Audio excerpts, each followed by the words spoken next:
కొంతమంది వచ్చి అడుగుతున్నారు. కింద బాసపట్లేసుకొని కూర్చోగానే కాళ్ళు తిమ్మిరెక్కినట్టుగా, మొద్దుబారిపోయినట్లుగా ఉన్నాయని చెప్తున్నారు.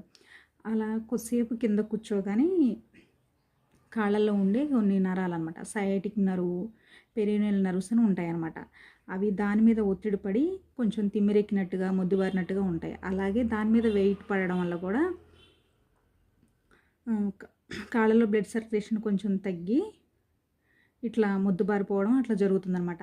అలాగే మనం ఇట్లా తల కింద చేయి పెట్టుకొని కూడా ఎక్కువసేపు పడుకున్నా అప్పుడు కూడా చేతులని మొద్దుబారిపోయినట్టుగా, తిమ్మిరెక్కినట్టుగా ఉంటాయన్నమాట.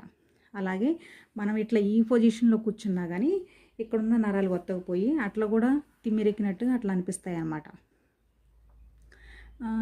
అప్పుడు ఇది కొన్ని రకాల న్యూరోపతి వ్యాధి లక్షణాల్లో ఇలా కనిపిస్తాయి అన్నమాట. B12 తక్కువైనా, విటమిన్స్ లోపం ఉన్నా, షుగర్ వ్యాధి ఉన్నా, తర్వాత థైరాయిడ్ ప్రాబ్లమ్స్ ఉన్నా కానీ ఇట్లాంటివి న్యూరోపతి వ్యాధి లక్షణాల్లో కనిపిస్తాయి అన్నమాట.